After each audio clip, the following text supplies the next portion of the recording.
El olor a tiempo impregnaba sus manos, un aroma a cuero antiguo, a papel quebradizo y a la cola de almidón que Lara Valdés, con sus 23 años, aplicaba con la precisión de un cirujano. En la penumbra de su pequeño taller, el mundo se reducía a los lomos de libros centenarios que devolvía a la vida, un refugio silencioso contra el ruido de una existencia que no le pertenecía. Cada página que restauraba contaba una historia de amor, de aventura, de tragedia. Historias vibrantes que contrastaban brutalmente con el vacío sordo que se había instalado en su pecho. Era una vida en pausa, un sacrificio silencioso ofrecido en el altar de la necesidad, y la juventud se le escapaba entre los dedos como polvo de un manuscrito olvidado. La jaula en la que vivía era invisible, pero sus barrotes, forjados con deber y miedo, eran más sólidos que el acero. Lo que no sabía era que estaba a punto de recibir una oferta que podría salvar a su familia, pero que la encerraría en una jaula mucho más lujosa y peligrosa. ¿Te atreves a descubrir el precio de su libertad? Quédate hasta el final para presenciar la revelación que cambiará su vida para siempre, y no olvides suscribirte y dejar un comentario contándonos qué harías en su lugar. Su virginidad no era una medalla ni una elección moralista, sino la cicatriz de una vida no vivida. A sus 23 años, el Lara era un territorio inexplorado, un mapa en blanco cuyas fronteras habían sido dibujadas por la responsabilidad y la renuncia. Nunca hubo espacio para un café con un desconocido, para el rubor de un cumplido o para el torpe descubrimiento del primer beso. Su cuerpo era un instrumento al servicio de su hermana, y sus deseos, si alguna vez existieron, se habían marchitado por falta de luz, como plantas olvidadas en un sótano.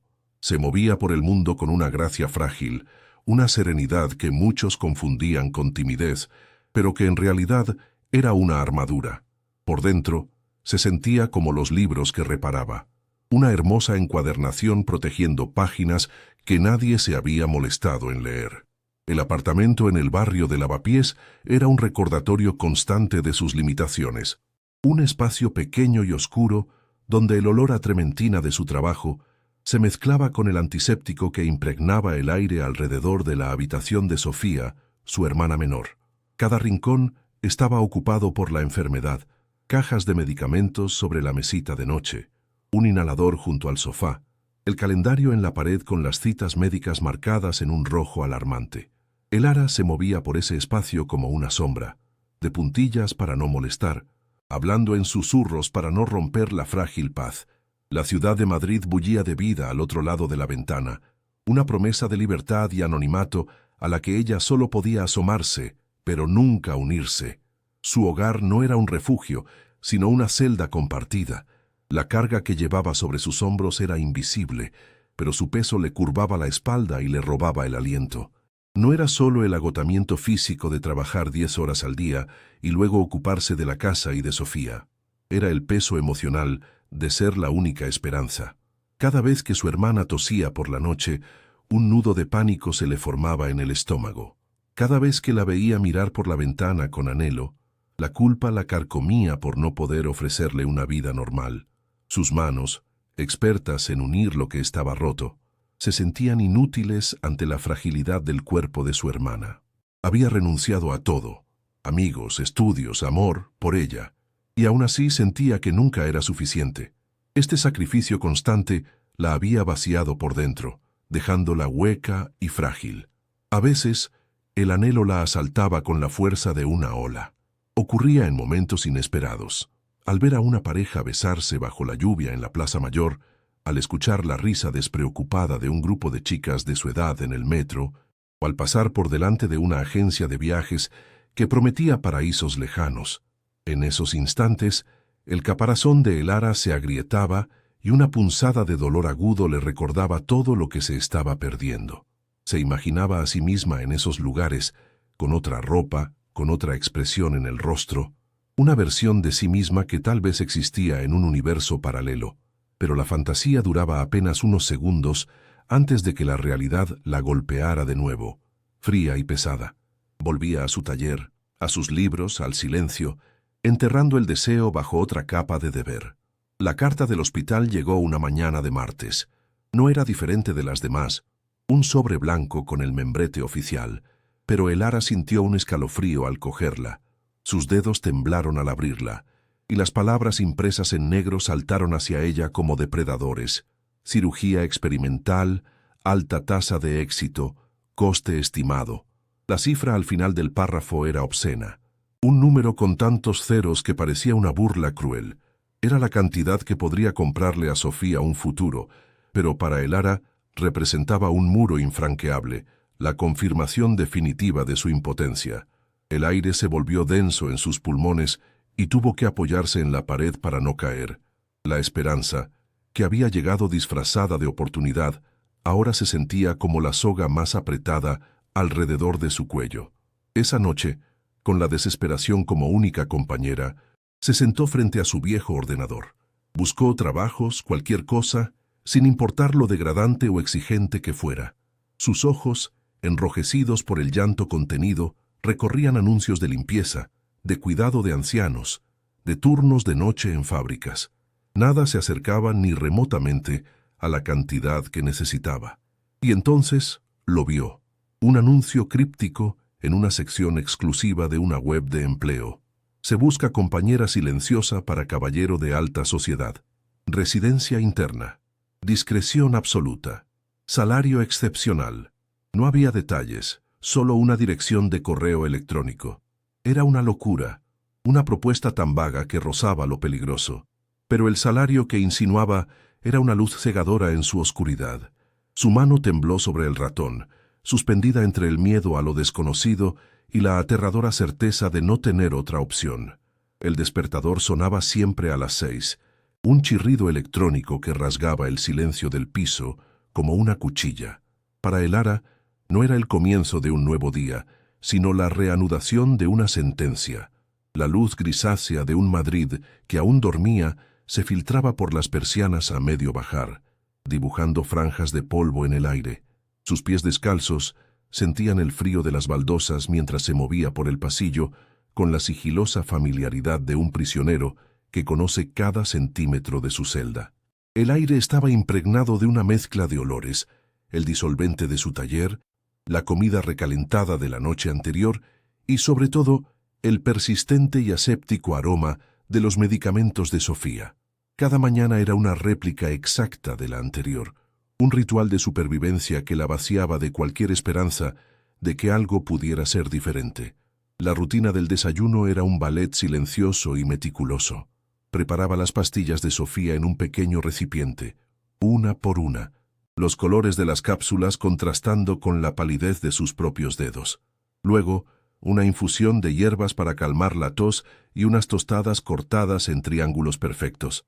Sofía, con sus 18 años atrapados en un cuerpo frágil, la recibía con una sonrisa que era a la vez su mayor consuelo y su más pesada carga. A veces, mientras comían en silencio, su hermana le hablaba de los lugares que veía en los documentales, de playas con aguas turquesas y montañas nevadas. «Algún día, Elara, iremos juntas», susurraba con una convicción que le partía el alma, y Elara asentía, tragando la amarga verdad de que esos, algún día, eran lujos que su realidad no podía permitirse, un horizonte que se alejaba con cada nueva factura médica. El trayecto en metro hacia su pequeño taller en el barrio de las Letras era un ejercicio diario de invisibilidad. Se sumergía en la marea humana de la hora punta, un rostro más entre la multitud apresurada. Observaba a la gente a su alrededor, estudiantes que reían compartiendo auriculares, ejecutivos con la mirada fija en sus teléfonos, parejas que se despedían con un beso rápido en el andén. Eran fragmentos de vidas normales, de interacciones espontáneas que a ella le parecían tan lejanas como las estrellas. Se sentía como un fantasma, una observadora silenciosa de un mundo al que no pertenecía. Madrid latía a su alrededor con una energía vibrante y caótica, una promesa de anonimato y libertad, pero para ella era solo el telón de fondo de su confinamiento, un recordatorio constante de las experiencias que le estaban siendo negadas a cada segundo. La llamada de su madre solía llegar a media mañana, una interrupción predecible en la quietud de su trabajo. Su voz, a través del teléfono, era una mezcla de falsa preocupación y una sutil pero incesante presión. «¿Cómo está Sofía? ¿Has comido bien? No te olvides de que dependemos de ti. Cada frase era una puntada más en el tejido de la obligación que la envolvía. Su madre, una mujer endurecida por las dificultades, veía en Elara no tanto a una hija como a la única herramienta viable para mantener a flote a la familia. Le recordaba constantemente los sacrificios, las deudas acumuladas desde la muerte de su padre, el honor de la familia que ahora descansaba sobre sus jóvenes y cansados hombros. La conversación siempre terminaba igual, con un suspiro resignado de su madre y un peso aún mayor en el corazón de Elara. En esas conversaciones, su madre a menudo deslizaba comentarios sobre los hijos de las vecinas, sobre bodas y compromisos. No hablaba de amor, sino de buenos partidos, de seguridad, de un futuro estable. Era su manera de preparar el terreno, de sugerir que la solución a sus problemas económicos podría venir en forma de un matrimonio conveniente. Para su madre, la belleza tranquila y la naturaleza sumisa de Elara eran sus mayores activos, un capital que debía invertirse sabiamente en un hombre que pudiera ofrecerles una vida sin apuros. Elara escuchaba en silencio, sintiendo cómo se trazaba para ella un destino que no había elegido. La idea de unirse a un hombre no por afecto, sino por necesidad, le provocaba una repulsión helada. Se sentía como un objeto a la espera de ser tasado y vendido al mejor postor. Su taller, un pequeño local interior con una única ventana que daba a un patio lúgubre, era a la vez su refugio y su celda. El aroma a papel viejo, cuero y cola era el único perfume de su vida. Allí, entre prensas, bisturíes y pliegos de papel japonés, el mundo exterior se desvanecía. Sin embargo, incluso en ese santuario, la opresión encontraba la forma de filtrarse. El señor Morales, el dueño de la tienda de antigüedades para la que trabajaba, era un hombre mezquino y exigente. Supervisaba su trabajo con ojo crítico, regateando cada céntimo de su salario y recordándole constantemente la suerte que tenía de tener un empleo tan tranquilo y adecuado para una señorita. Cada comentario condescendiente, cada mirada de evaluación, era una pequeña humillación que se sumaba a la carga que ya soportaba. La presión económica era un monstruo que nunca dormía. Cada factura que llegaba al buzón era un nuevo golpe. No eran solo los gastos del tratamiento experimental de Sofía, sino el alquiler, la comida, las deudas que su padre había dejado y que su madre se negaba a olvidar. Elara llevaba un control exhaustivo de cada euro en una libreta raída, y los números nunca cuadraban. Por más horas que trabajara, por más que se privara de todo, el abismo entre lo que ganaba y lo que necesitaban se hacía cada vez más grande. Se sentía como si estuviera corriendo en una cinta sin fin, sudando y esforzándose hasta la extenuación solo para permanecer en el mismo lugar, mientras la meta de la seguridad y la salud de su hermana se alejaba cada vez más. La noche era el momento más difícil, cuando Sofía ya dormía y el silencio del apartamento se hacía denso y pesado. Elara se sentaba junto a la ventana y observaba las luces de la ciudad. Era en esos momentos de soledad absoluta cuando el sentimiento de aprisionamiento se volvía insoportable. Se preguntaba quién era ella más allá de su papel de cuidadora, de hija obediente, de trabajadora incansable. ¿Qué sueños había tenido antes de que la enfermedad de su hermana los eclipsara a todos? No podía recordarlo. Su identidad se había disuelto en las necesidades de los demás, dejando un vacío que a veces amenazaba con consumirla por completo. Era una joven de 23 años, cuyo reflejo en el cristal oscuro de la ventana le devolvía la mirada de una mujer mucho mayor, agotada y resignada. Fue en una de esas noches de insomnio, con la desesperación arañando su garganta, cuando volvió a abrir el anuncio en su portátil.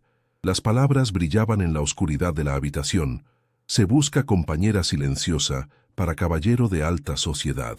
Residencia interna, discreción absoluta, salario excepcional. La propuesta era tan absurda y potencialmente peligrosa que debería haberla descartado de inmediato. Sin embargo, la palabra excepcional era un canto de sirena imposible de ignorar. Representaba la cirugía de Sofía, el fin de las deudas, un respiro. El miedo a lo desconocido luchaba en su interior contra la certeza aterradora de su situación actual. La moralidad, la prudencia, la dignidad, Todo parecía un lujo que ya no podía permitirse. La jaula en la que vivía era real y la estaba asfixiando. Quizás una jaula diferente, aunque fuera de oro, podría ser la única salida. Con un temblor que recorría todo su cuerpo, redactó un breve correo electrónico.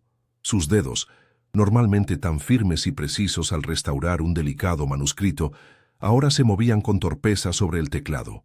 No dio detalles personales, solo expresó su interés y adjuntó un currículum escueto que omitía deliberadamente su dirección y su apellido completo. Cada palabra que escribía se sentía como una traición a la chica prudente y reservada que siempre había sido. Era un salto al vacío, un acto de pura desesperación. Durante un largo minuto, su dedo índice flotó sobre el botón de enviar. Luego cerró los ojos y presionó. El suave clic del ratón resonó en el silencio de la noche como un disparo, el sonido inequívoco de una puerta cerrándose detrás de ella para siempre. La respuesta al correo electrónico llegó en menos de una hora, una notificación escueta y fría que le heló la sangre. No contenía preguntas ni formalidades, solo una dirección en La Moraleja, una fecha y una hora para la entrevista. No había nombre de contacto, ni un número de teléfono. Era una orden, no una invitación. Durante los 2 días siguientes, Elara vivió en una neblina de ansiedad, debatiéndose entre el impulso de borrar el mensaje y la imagen persistente de la cifra que necesitaba para la cirugía de Sofía. Finalmente, el día señalado, eligió el vestido más sobrio que tenía, un sencillo traje de tela oscura que le parecía a la vez demasiado formal y completamente inadecuado. Se despidió de su hermana con una mentira sobre una entrevista para un encargo especial de restauración, un nudo de culpa apretándole la garganta mientras salía hacia un destino incierto que podría salvarlas o destruirla.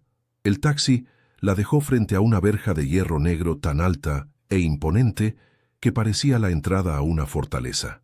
Más allá, una construcción de líneas brutales, una mole de hormigón, cristal y acero, se erigía en medio de un jardín meticulosamente diseñado, pero extrañamente carente de vida. No había flores, solo césped perfecto, árboles oscuros y esculturas metálicas que parecían retorcerse de dolor. La casa no era un hogar, sino una declaración de poder y aislamiento. Mientras esperaba a que la verja se abriera con un zumbido electrónico, Elara se abrazó a sí misma, sintiendo el frío de la mañana traspasar su abrigo barato. Se sentía como una intrusa en un reino prohibido, una pieza discordante en una sinfonía de riqueza y soledad. El peso de su decisión la aplastaba, y por un instante fugaz consideró dar media vuelta y huir de vuelta a la familiar miseria de su vida. La puerta principal, una pesada plancha de roble oscuro, se abrió antes de que tuviera tiempo de llamar. Una mujer de mediana edad, vestida con un uniforme impecable y con una expresión que no admitía preguntas, la condujo al interior sin mediar palabra. Elara la siguió a través de un vestíbulo que parecía una galería de arte moderno. Paredes blancas y desnudas, suelos de mármol que reflejaban la luz fría que entraba por un ventanal gigantesco y el eco de sus propios pasos como única banda sonora. El aire estaba inmóvil y olía a limpio, a un espacio deshabitado, desinfectado de cualquier rastro de humanidad. Se sentía observada, no solo por la mujer, sino por la propia casa, cuyas paredes parecían juzgar su ropa modesta y el temblor de sus manos. Cada paso que daba la alejaba más de su mundo, sumergiéndola en un silencio opresivo que gritaba más que cualquier ruido. La mujer la guió hasta una biblioteca de 2 pisos de altura, un espacio que debería haber sido el paraíso de Elara, pero que se sentía como un mausoleo. Las estanterías de madera oscura se curvaban bajo el peso de miles de volúmenes encuadernados en cuero, pero el aire estaba viciado, con un olor a polvo y a tiempo estancado. Y allí, en el centro de la habitación, de espaldas a ella, había una figura, un hombre alto, recortado contra la luz de otro ventanal que daba a un patio interior desolado. No se movió, no habló, solo permaneció allí, una silueta de poder y quietud. Elara se detuvo en el umbral, con el corazón martilleándole en el pecho. Podía sentir su mirada sobre ella, aunque no podía verle el rostro. Era una presencia abrumadora. una fuerza magnética y oscura que llenaba cada rincón de la vasta estancia.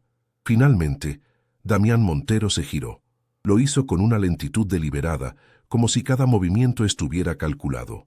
El hombre que la enfrentó era más joven de lo que había imaginado, quizás a mediados de la treintena, pero sus ojos parecían contener décadas de un invierno perpetuo.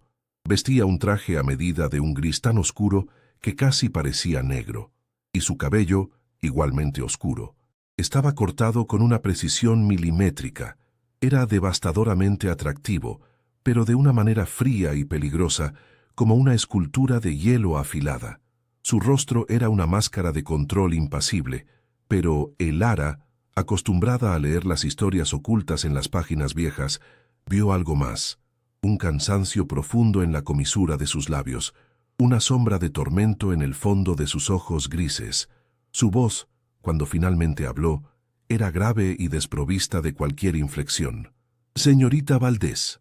No fue una pregunta, sino una afirmación. La estudió de arriba abajo, su mirada deteniéndose por un instante en sus manos, que ella instintivamente escondió tras la espalda. «El trabajo es simple», continuó, comenzando a caminar por la habitación con pasos largos y silenciosos, como un depredador midiendo su territorio. «Esta biblioteca no ha sido catalogada en 50 años. Quiero un inventario completo. Cada libro, cada edición, cada nota al margen». Su explicación era un pretexto. Elara lo supo al instante. La forma en que hablaba de los libros, con un desdén apenas disimulado, revelaba que no le importaban en absoluto. Eran solo parte del decorado de su jaula. «Las reglas son igualmente simples», añadió deteniéndose frente a ella. «Trabajará aquí, dormirá aquí, no hará preguntas, y, sobre todo, no quiero oír su voz a menos que sea estrictamente necesario». Elara sintió un escalofrío recorrer su espalda. Las palabras «dormirá aquí» resonaron en el silencio como una sentencia. El miedo, crudo y paralizante, amenazó con ahogarla. Pero entonces pensó en Sofía, en su respiración dificultosa por las noches, y esa imagen le dio una fuerza que no sabía que poseía. Asintió, incapaz de pronunciar una palabra. Damián pareció percibir su lucha interna, y una sombra de algo que podría haber sido desprecio o quizás una extraña curiosidad cruzó su rostro. Se acercó un paso más, invadiendo su espacio personal. Elara pudo oler su colonia, una fragancia sutil y cara de madera y especias que contrastaba violentamente con el olor a polvo de la biblioteca. Por primera vez, se sintió no solo intimidada, sino físicamente consciente de él, de su tamaño, de la energía contenida que emanaba de su cuerpo. En un intento por recuperar el control, Elara sacó una pequeña libreta y un lápiz de su bolso, un gesto automático de su vida como restauradora. Al hacerlo, un viejo marcapáginas de cuero que usaba desde niña se deslizó y cayó al suelo, aterrizando cerca de los zapatos impecablemente lustrados de Damián. Ambos se inclinaron para recogerlo al mismo tiempo. Sus dedos se rozaron por una fracción de segundo. El contacto fue eléctrico, una descarga de calor inesperado que hizo que Elara retirara la mano como si se hubiera quemado. Él recogió el marcapáginas y lo sostuvo entre sus dedos, observando el gastado dibujo de una flor prensada. «Hay cosas frágiles», murmuró, su voz ahora un susurro ronco. «Se rompen con facilidad». No la estaba mirando a ella, sino al objeto, pero Elara sintió que las palabras iban dirigidas a su alma. Damián le devolvió el marcapáginas y se apartó bruscamente, como si el breve momento de cercanía lo hubiera perturbado. Se dirigió hacia la ventana y se quedó mirando el jardín yermo, con las manos metidas en los bolsillos. Elara, con el corazón desbocado, observó su espalda rígida y la tensión en sus hombros. En ese instante, bajo la fachada de poder y control, vislumbró al hombre que la premisa del anuncio había insinuado, un recluso, un prisionero en su propia fortaleza de lujo. Vio la profunda soledad que lo envolvía, una soledad tan palpable que casi podía tocarla. El miedo no se había ido, pero ahora estaba teñido de una extraña e inoportuna compasión, una peligrosa semilla de fascinación por el misterio de aquel hombre roto que se escondía detrás del monstruo. El silencio que siguió fue denso, cargado de todo lo que no se había dicho. El día transcurrió en una bruma de tensión silenciosa. Elara intentó concentrarse en los libros, tomando notas sobre los primeros volúmenes de una estantería, pero era dolorosamente consciente de su presencia. Él no se movió de la biblioteca, a veces sentado en un sillón de cuero en la penumbra, o otras veces de pie junto a la ventana, observándola trabajar con una intensidad que le erizaba la piel. Cuando el sol comenzó a ponerse, tiñendo la habitación de tonos anaranjados y largos sombras, la mujer del uniforme apareció para anunciarle que su habitación estaba lista. Elara, agotada emocionalmente, recogió sus cosas, aliviada de poder escapar de su escrutinio. Se dirigió hacia la puerta del vestíbulo, anhelando la soledad de un cuarto, aunque fuera en esa casa. Pero al llegar a la puerta principal, la encontró bloqueada. Damián estaba allí esperándola. El sonido metálico y definitivo de la cerradura al girar resonó en el silencio. «Esta noche no te vas», dijo él, su voz ya no fría, sino extrañamente frágil, casi una súplica rota. Elara se quedó paralizada en el vestíbulo, el eco metálico del cerrojo resonando en sus oídos como el cierre de la puerta de una tumba. El miedo, frío y punzante, le subió por la garganta, pero al mirar a Damián, vio algo que lo desarmó. La fachada de poder se había resquebrajado, y en la penumbra, sus ojos grises no reflejaban la crueldad de un captor, sino la desesperación desnuda de un hombre ahogándose en soledad. No se acercó a ella, no hizo ningún gesto amenazante, simplemente se dio la vuelta y se desvaneció en las sombras de un pasillo, dejándola sola en la inmensidad de mármol y silencio. Se sintió atrapada, una prisionera en una fortaleza de lujo, pero extrañamente, por primera vez en años, también se sintió a salvo del mundo exterior, como si esa jaula la protegiera de las garras de la necesidad y la desesperación que la habían empujado hasta allí. La habitación que le asignaron era un estudio en la opulencia impersonal, sábanas de un hilo incontable, un baño de mármol veteado y un ventanal que ofrecía una vista panorámica de un jardín oscuro y sin vida. Era un lujo tan vasto y frío que resultaba asfixiante. Elara no durmió. Se sentó en el borde de la cama, todavía con el vestido puesto, escuchando el silencio antinatural de la casa, un silencio que no era paz, sino ausencia. Pensaba en Sofía, en la mentira que le había contado, y una oleada de culpa la inundó. Cada hora que pasaba en esa prisión dorada era una hora más de esperanza para su hermana. El sonido del cerrojo girando se repetía en su mente, no como una amenaza física, sino como el sello de un pacto fáustico que había firmado sin leer la letra pequeña, vendiendo una libertad que nunca había tenido realmente. El nuevo día no trajo consigo ninguna claridad, solo una rutina impuesta y silenciosa. Una empleada de rostro inexpresivo le sirvió el desayuno en un comedor tan grande que su solitaria presencia parecía un error. Damián no apareció. Elara se dirigió a la biblioteca, un espacio que se sentía a la vez como su lugar de trabajo y el corazón de su confinamiento. Esperaba encontrarlo allí, acechando en las sombras como el día anterior, pero la vasta sala estaba vacía. La tensión, paradójicamente, creció con su ausencia. Cada crujido de la madera, cada susurro del viento contra los cristales, la hacía sobresaltar. Se dio cuenta de que su presencia, aunque intimidante, era un punto de anclaje en esa irrealidad. Su ausencia la dejaba a la deriva en un océano de incertidumbre, preguntándose si era una empleada, una invitada o una prisionera olvidada. Los días se fundieron en un ritual de silencio y observación mutua. Elara se sumergía en la tarea de catalogar los libros, el olor familiar del papel y el cuero, un bálsamo para sus nervios crispados. Damián aparecía y desaparecía como un fantasma, sin un horario predecible. A veces lo encontraba sentado en un sillón en la penumbra, simplemente observándola trabajar con una intensidad que le erizaba el vello de la nuca. Ella fingía no darse cuenta, pero cada movimiento que hacía estaba calculado, consciente de su escrutinio. Empezó a notar los pequeños detalles que traicionaban su máscara de impasibilidad, la forma en que sus dedos tamborileaban sobre el brazo del sillón, el casi imperceptible tic en su mandíbula cuando creía que ella no lo miraba, un suspiro profundo y cansado que se le escapaba en la quietud de la tarde.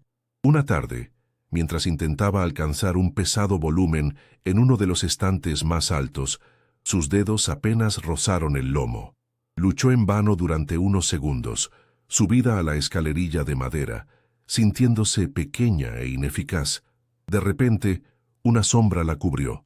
Damián estaba detrás de ella, tan cerca que podía sentir el calor que emanaba de su cuerpo.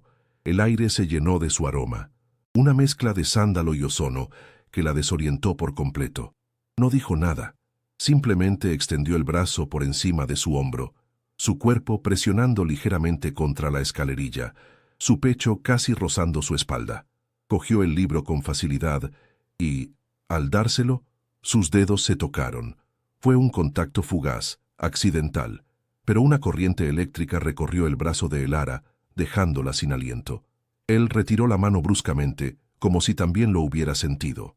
A la mañana siguiente, una notificación de su banco apareció en su teléfono. Una transferencia por una cantidad que le hizo temblar las manos. Era más de lo que necesitaba para la cirugía de Sofía, suficiente para cubrir el tratamiento postoperatorio y saldar todas las deudas de su madre. La prueba tangible de su pacto. Miró la cifra en la pantalla y no sintió alivio, sino el peso aplastante de una deuda incalculable. Los barrotes de su jaula, antes invisibles, ahora eran de oro macizo. Se había vendido. La transacción estaba completa. Se acercó al espejo del baño y observó su reflejo. La misma cara, los mismos ojos asustados, pero algo fundamental había cambiado. Se preguntó si Sofía, al recibir la noticia de la cirugía, podría adivinar el precio que su hermana había pagado. No en dinero, sino en fragmentos de su alma. Una noche, incapaz de conciliar el sueño, bajó a la biblioteca en busca de la paz que solo los libros podían darle. Encontró a Damián allí, iluminado únicamente por la luz de una lámpara de escritorio. Sostenía un vaso de whisky en una mano y miraba fijamente una vieja fotografía enmarcada en plata. Por un instante, Elara vio su rostro despojado de toda defensa, una expresión de dolor tan cruda y profunda que le partió el corazón. Él notó su presencia y la máscara volvió a su lugar, pero era demasiado tarde. Ella había visto la grieta. En lugar de ordenarle que se fuera, simplemente señaló el libro que ella había escogido. ¿Le gusta la poesía simbolista?, preguntó, su voz ronca por el alcohol y la falta de uso. Fue su primera conversación real, torpe y breve, pero se sintió como si hubieran derribado un muro de 1 metro de espesor. A partir de esa noche, Elara comenzó a comunicarse con él en el único idioma que ambos parecían entender plenamente, el de los libros. Dejaba volúmenes estratégicamente colocados sobre la mesa donde él solía sentarse. Un día, una edición rara de Rilke con un pasaje sobre la soledad, subrayado sutilmente a lápiz. Otro día, un tratado sobre la restauración de obras de arte, abierto en una página que describía cómo las piezas más dañadas podían recuperar su belleza. Eran mensajes silenciosos, ofrendas de comprensión. No buscaba su gratitud ni su compasión, sino simplemente mostrarle que lo veía. No al millonario, no al captor, sino al hombre que se escondía en las ruinas de su propia vida. Era su forma de ejercer un mínimo control, de humanizar su propia cautividad. Damián nunca reconoció verbalmente sus gestos, pero ella sabía que los recibía. Encontraba los libros ligeramente movidos, a veces con un marcapáginas en una nueva sección. Una mañana, al llegar a su puesto de trabajo, encontró un volumen que no había visto antes, una primera edición encuadernada en piel de los poemas completos de Emily Dickinson. No había ninguna nota, ningún indicio de su procedencia, pero ella supo que era su respuesta. Un diálogo silencioso había comenzado entre ellos, un delicado juego de ofrendas y reconocimientos que tejía un hilo invisible, pero increíblemente fuerte, a través del abismo de su situación. La tensión en la biblioteca cambió.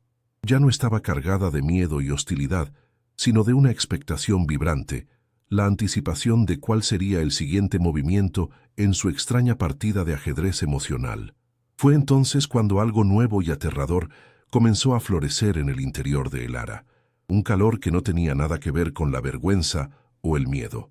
Se volvió dolorosamente consciente de su propio cuerpo de una manera que nunca antes había experimentado. Sentía el roce de la tela de su vestido contra su piel cuando él pasaba cerca, el latido acelerado de su pulso cuando sus miradas se cruzaban por encima de los lomos de los libros. Empezó a imaginar el tacto de sus manos, no con violencia, sino con una delicadeza que contradecía su apariencia. Estas fantasías la asaltaban en la oscuridad de su habitación, llenándola de una culpa corrosiva y un anhelo punzante. Se sentía una traidora. Había venido a salvar a su hermana, no a desear al hombre que la mantenía prisionera, un hombre que representaba todo aquello de lo que debería huir. Damián debió de percibir el cambio en la atmósfera, porque de repente se volvió más frío y distante que nunca. La evitaba. Pasó 2 días enteros sin aparecer por la biblioteca, y cuando se cruzaban en los pasillos, su mirada la atravesaba como si fuera de cristal. Elara sintió su ausencia como un golpe físico. Él estaba luchando contra la misma corriente que la arrastraba a ella, y su forma de luchar era construir muros más altos, más gruesos. Lo veía en la tensión de sus hombros, en la forma en que apretaba los puños a los costados. Estaba aterrorizado, no de ella, sino de lo que ella despertaba en él, la posibilidad de sentir algo de nuevo, un riesgo que su alma herida no estaba dispuesta a correr. Su rechazo era una forma de autoprotección, un intento desesperado de mantener intacta su penitencia. La tensión del silencio renovado se volvió insoportable. Una tarde, guiada por el sonido melancólico de un piano, lo encontró en una sala de música minimalista, con las paredes de cristal dando al jardín yermo. Tocaba una pieza de Satie, sus dedos moviéndose sobre las teclas con una mezcla de precisión y dolor contenido. Elara se quedó en el umbral hasta que la última nota se desvaneció en el aire. «Si me querías aquí solo para ignorarme, podrías haberme dejado en mi taller», dijo, su voz temblando pero firme. Su propia audacia la sorprendió. La jaula, en lugar de someterla, la había obligado a forjar un nuevo tipo de valor. Él se giró lentamente, sus ojos oscuros como nubes de tormenta. Por primera vez, no la veía como a una empleada o a una intrusa, sino como a una fuerza que no podía controlar. Su respuesta fue brutal, un arma verbal diseñada para herir y restablecer el orden. «Usted es una empleada, señorita Valdés, un objeto que he adquirido para un propósito. Su propósito es catalogar mis libros en silencio, no hacer preguntas, no buscarme, no existir más allá de esa biblioteca». Cada palabra era un latigazo, una bofetada helada. Quería reducirla de nuevo a una transacción, a un nombre en un contrato. Pero sus ojos, por un instante fugaz, contaron una historia diferente. Suplicaban que ella aceptara la mentira, que se alejara de él por su propio bien, porque él se creía veneno. Elara vio esa contradicción, el hombre roto luchando contra la bestia, y en lugar de retroceder herida, sintió una oleada de una peligrosa y obstinada compasión que la ancló aún más a él. Esa noche, el cielo se rompió. Una tormenta violenta azotó la casa, los truenos retumbando como artillería y la lluvia golpeando los ventanales con furia. A medianoche, un relámpago cercano iluminó la propiedad, seguido de un silencio repentino y absoluto. La electricidad se había ido. La fortaleza de Damián, siempre controlada y perfectamente iluminada, se sumió en una oscuridad primordial. Las sombras se alargaron, transformando los espacios familiares en un laberinto desconocido e íntimo. El caos del exterior se había filtrado al interior, reflejando perfectamente la tormenta que se libraba dentro de ellos dos. Despojados de la luz artificial y de sus roles definidos, solo quedaban un hombre y una mujer atrapados en la oscuridad. Elara estaba en la biblioteca, el único lugar donde se sentía segura, cuando el haz de luz de una linterna cortó la oscuridad. Era Damián. No dijo nada sobre su enfrentamiento anterior. «¿Estás bien?», preguntó, su voz despojada de su habitual frialdad. Ella asintió. Él comenzó a encender las velas de un candelabro, y la luz dorada y parpadeante suavizó sus rasgos, revelando el cansancio en su rostro. La pretensión de empleador y empleada se disolvió en el ambiente íntimo creado por la tormenta y las velas. Hablaron, no de sus pasados ni de su extraña situación, sino de cosas triviales, de la violencia de la tormenta, de la historia de un libro que ella sostenía. Pequeñas conversaciones que se sentían como la construcción de un puente sobre un abismo.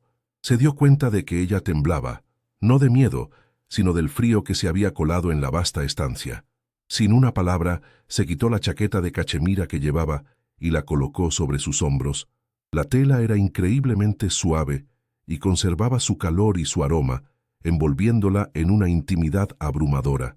Mientras se inclinaba para encender otra vela sobre la mesa, su mano rozó su mejilla. El contacto fue ligero como una pluma, pero prendió fuego a su piel. Ambos se quedaron inmóviles, a escasos centímetros el uno del otro. Su respiración se mezcló en el aire frío. La mirada de Damián bajó de sus ojos a sus labios, una pregunta silenciosa suspendida en la oscuridad. El corazón de Elara martilleaba contra sus costillas, un tambor salvaje en el silencio, y ella no se apartó. Él se inclinó, cerrando la poca distancia que los separaba, y justo cuando sus labios estaban a punto de tocarse, un relámpago cegador iluminó la biblioteca por un instante. En esa luz blanca y cruda, el rostro de Damián se contrajo en una máscara de horror, como si en el rostro de Elara hubiera visto el fantasma de un recuerdo insoportable. Se apartó de ella con una brusquedad violenta, retrocediendo como si se hubiera quemado. «Vete a tu cuarto», espetó, su voz rota por el autodesprecio. La dejó sola en la oscuridad parpadeante, temblando, pero ya no de frío.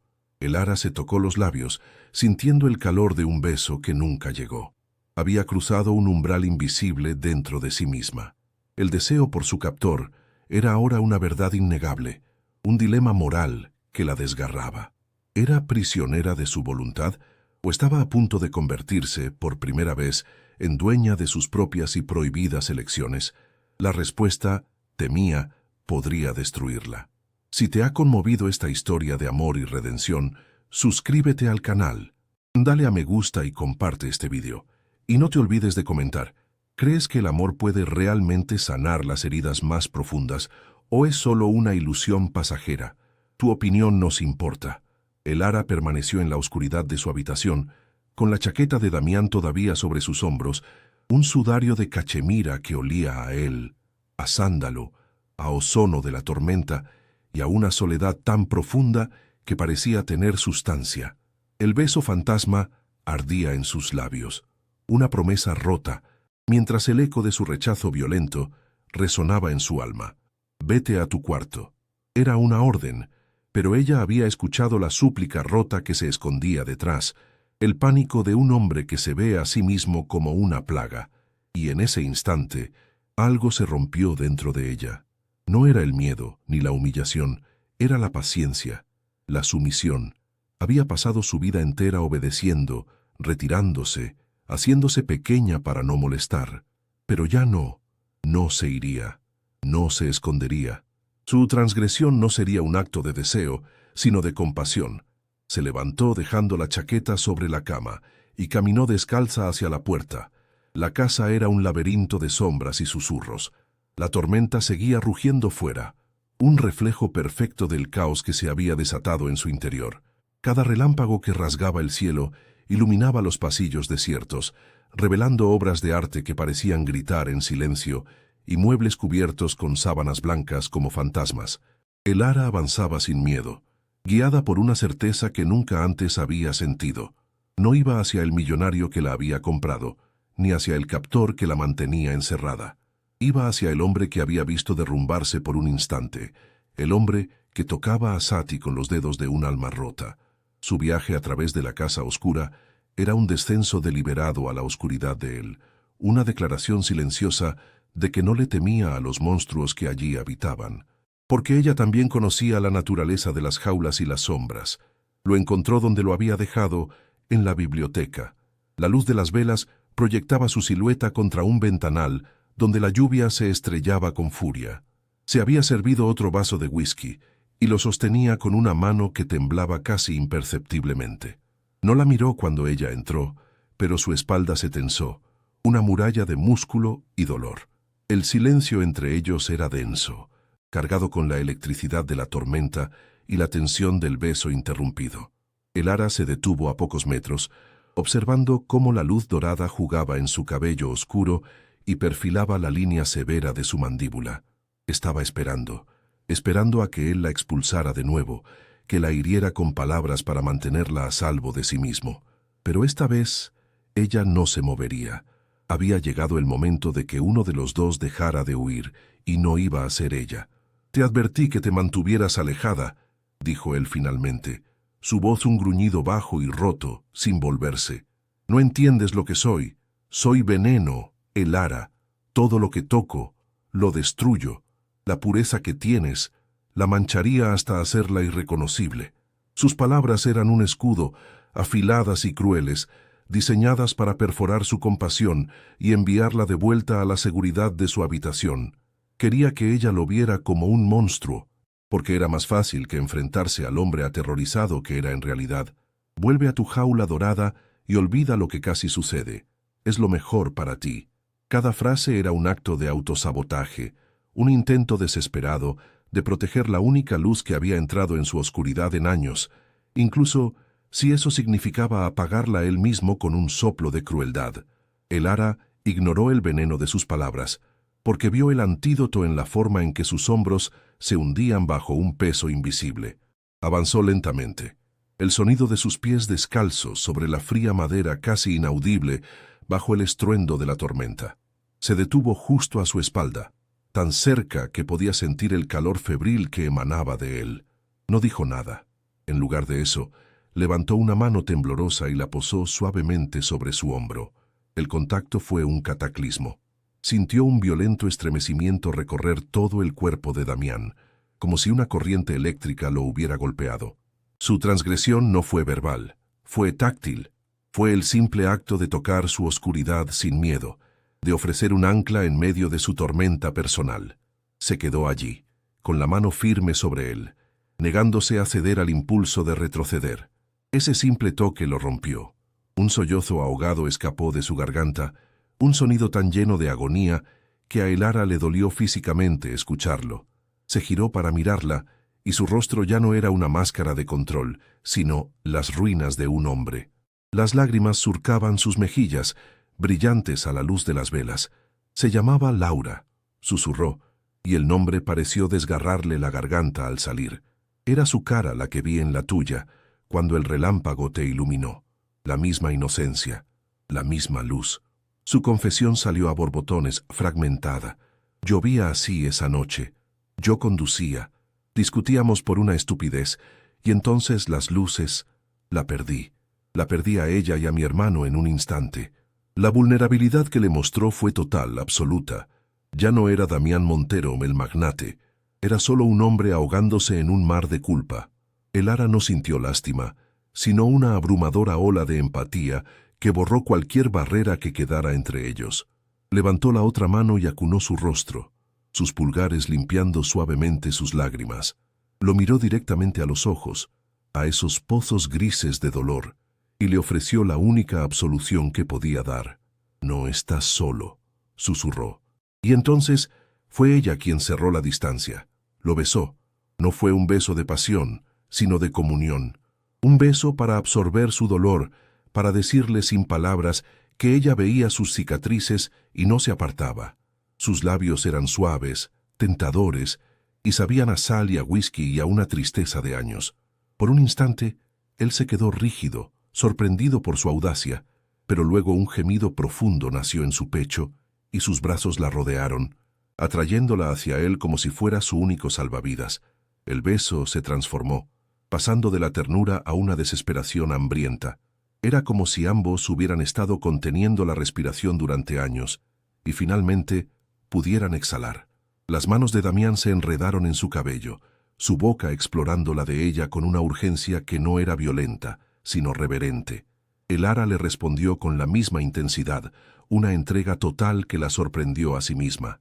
Era la primera vez que la besaban, pero su cuerpo parecía saber instintivamente cómo moverse, cómo responder, cómo reclamar lo que deseaba. El mundo exterior se desvaneció. La tormenta, la biblioteca, el contrato, todo desapareció, dejando solo la abrumadora realidad de sus cuerpos y almas, colisionando en la oscuridad parpadeante. Era un acto de rendición mutua, un pacto sellado no con tinta, sino con el aliento y la piel, con una facilidad que la dejó sin aliento. Él la levantó en brazos y la llevó hacia un viejo sofá de cuero Chesterfield que descansaba frente a la chimenea apagada. La depositó sobre la piel suave y gastada, con una delicadeza que contradecía la tormenta que se desataba en sus ojos. Se arrodilló ante ella, su mirada recorriéndola como si estuviera memorizando cada detalle de su rostro a la luz de las velas. Elara. Susurró su nombre como una oración, una pregunta y una advertencia, todo en uno. Le estaba dando una última oportunidad para huir. Pero ella simplemente negó con la cabeza y extendió una mano para acariciar su mejilla, sintiendo la aspereza de su barba incipiente. Era su elección. Por primera vez en su vida, estaba eligiendo el deseo sobre el deber, la libertad de sentir sobre la seguridad de la renuncia. Su virginidad no le sería arrebatada, ella la entregaría. Esa noche, entre los libros silenciosos que habían sido testigos de su extraño cortejo, Elara se entregó por completo. Fue un acto que trascendió lo físico, una colisión de soledad y anhelo. Para ella, fue el descubrimiento de un universo sensorial que nunca supo que existía, un despertar doloroso y exquisito de su propio cuerpo y su derecho al placer. Para él, fue un acto de profanación y redención. Cada caricia era una disculpa por su dureza, cada beso una petición de perdón. Al permitir que ella viera su alma desnuda, al dejarla entrar en el espacio más custodiado de su ser, Damián transgredió su propia penitencia. En la oscuridad, iluminado solo por las velas moribundas, dos personas rotas encontraron una frágil, peligrosa y momentánea totalidad. La tormenta amainó afuera, pero la que acababan de desatar dentro de las paredes de la biblioteca cambiaría el curso de sus vidas para siempre. El amanecer se filtró en la biblioteca con una luz gris y acusadora, despojando a la estancia de la magia íntima que las velas y la tormenta le habían conferido. Elara se despertó sola, acurrucada en el sofá Chesterfield de cuero, con un dolor sordo en los músculos y un vacío helado a su lado. La chaqueta de Damián ya no estaba sobre ella. El silencio de la casa ya no era una ausencia, sino una condena. La noche anterior se sentía como un sueño febril, una fantasía tejida con whisky y desesperación, pero el eco de su cuerpo, la ternura dolorosa entre sus muslos y el persistente aroma de él en su piel eran pruebas irrefutables de su veracidad. Se incorporó lentamente, sintiéndose una extraña en su propia piel, una intrusa en la escena de un crimen emocional del que era a la vez víctima y cómplice. Él se había ido, borrando su presencia como si el sol hubiera evaporado el rocío. Encontró su ropa, el sencillo vestido oscuro que había llevado, doblada con una pulcritud impersonal sobre una silla cercana. El gesto era tan ambiguo como todo lo demás en él, un atisbo de cuidado envuelto en un profundo distanciamiento. Se vistió con manos temblorosas, la tela áspera contra su piel, ahora hipersensible. Al salir de la biblioteca, lo vio. Estaba de pie al final del gran vestíbulo, junto al ventanal que daba al jardín yermo, una silueta recortada contra la luz pálida de la mañana. Vestía un traje impecable, la armadura de poder y control perfectamente restaurada. Era el Damián del primer día, una escultura de hielo y furia contenida. El hombre que se había desmoronado en sus brazos, que había susurrado el nombre de una muerta entre lágrimas, había sido sepultado de nuevo bajo capas de riqueza y autodesprecio. No se giró, no la reconoció. El muro entre ellos se había reconstruido, y ahora era de un cristal tan grueso que parecía infranqueable. Elara se quedó inmóvil, el corazón martilleándole en la garganta. Una súplica silenciosa formándose en sus labios. Quería correr hacia él, tocarlo, obligarlo a mirarla y a reconocer la verdad de lo que habían compartido. Pero la frialdad que emanaba de su espalda era una barrera física, un campo de fuerza que la paralizaba. El silencio se alargó, tenso y doloroso, hasta que finalmente él habló, su voz resonando en la acústica del mármol, despojada de cualquier inflexión. La señora Álvarez la llevará a su casa. Su trabajo aquí ha terminado. Cada palabra era un golpe preciso y calculado. Los fondos necesarios para el tratamiento completo de su hermana incluyendo la recuperación, serán transferidos a su cuenta esta mañana. No era una explicación, era una liquidación. Estaba cerrando la transacción, pagando por el servicio prestado, reduciendo la noche más trascendental de la vida de Elara a una simple partida en sus libros de contabilidad.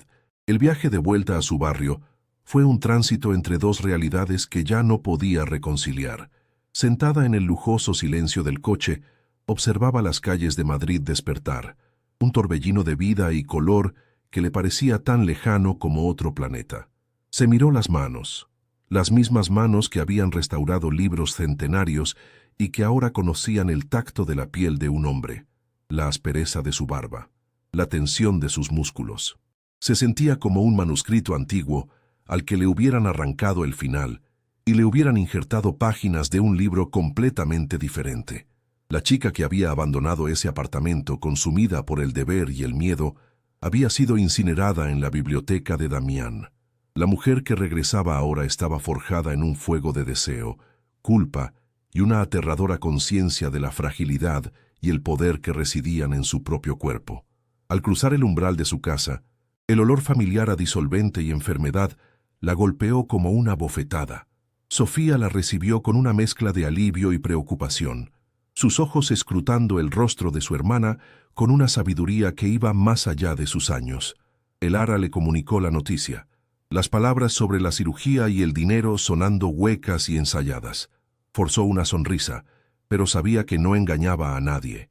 Sofía vio las nuevas sombras bajo sus ojos, la forma en que su cuerpo se movía con una autoconciencia que antes no poseía. No hizo preguntas sobre dónde había estado o cómo lo había conseguido, pero su silencio compasivo era un espejo que le devolvía a Elara la imagen de su propia transgresión.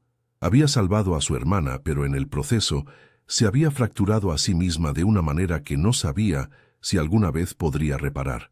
Mientras tanto, en su fortaleza de silencio, Damián recorría la biblioteca como un animal enjaulado. El fantasma del perfume de Elara se aferraba a los cojines del sofá, a los libros que había tocado, al aire mismo, torturándolo con cada respiración. Pasó los dedos por el cuero gastado del Chesterfield y una oleada de náusea y autodesprecio lo sacudió. Había profanado su propio santuario de dolor, el mausoleo que había construido para su culpa. Permitir que ella entrara, que lo tocara, que viera la podredumbre de su alma, había sido el acto de egoísmo más atroz que había cometido desde el accidente. Creía haberla manchado con su oscuridad, haber puesto en peligro su inocencia por un momento de alivio egoísta. Expulsarla de su vida había sido un acto de amputación, un intento desesperado de salvarla de su propia toxicidad, aunque el precio fuera un dolor tan agudo que amenazaba con consumirlo por completo. Los días siguientes se convirtieron en una neblina de irrealidad para Elara. Volvió a su taller, pero el olor a papel viejo ya no le traía consuelo, solo le recordaba la biblioteca, las exigencias de su madre y las facturas que antes la aterrorizaban ahora parecían triviales, problemas de un mundo al que ya no pertenecía del todo. Algo fundamental había cambiado en su interior. La noche con Damián, a pesar de su brutal desenlace, había sido la primera decisión soberana de su vida, un acto de insurrección contra su destino de sacrificio. Había elegido el deseo, había elegido la conexión, y aunque ahora pagaba el precio con una soledad desgarradora, ese acto de voluntad la había imbuido de una extraña y resistente fortaleza. Había sobrevivido al monstruo y había encontrado al hombre. Había sobrevivido a sí misma. La jaula de su antigua vida ya no parecía tan sólida. Su teléfono se convirtió en un objeto de tortura y esperanza. Cada vibración, cada notificación, era un sobresalto, un latido de expectación que se extinguía en decepción. El silencio de Damián era absoluto, una declaración de intenciones más elocuente que cualquier palabra. Una noche, incapaz de soportar la incertidumbre, buscó su nombre en Internet. Las imágenes y artículos que encontró mostraban a un titán de las finanzas, un hombre de acero y éxito, sin rastro del alma atormentada que ella había sostenido entre sus brazos. La disonancia entre el hombre público y el hombre que había conocido la hizo dudar de su propia cordura. Había imaginado su dolor, Su vulnerabilidad fue todo una alucinación, un espejismo creado por la tormenta y su propia desesperación. La duda era un veneno lento que amenazaba con borrar la única verdad que sentía haber poseído. El día de la operación de Sofía llegó, envolviendo a Elara en la atmósfera estéril y anónima de un hospital.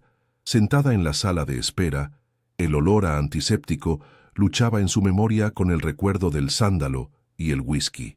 Horas después, el cirujano salió con noticias que deberían haber sido la culminación de todos sus sacrificios.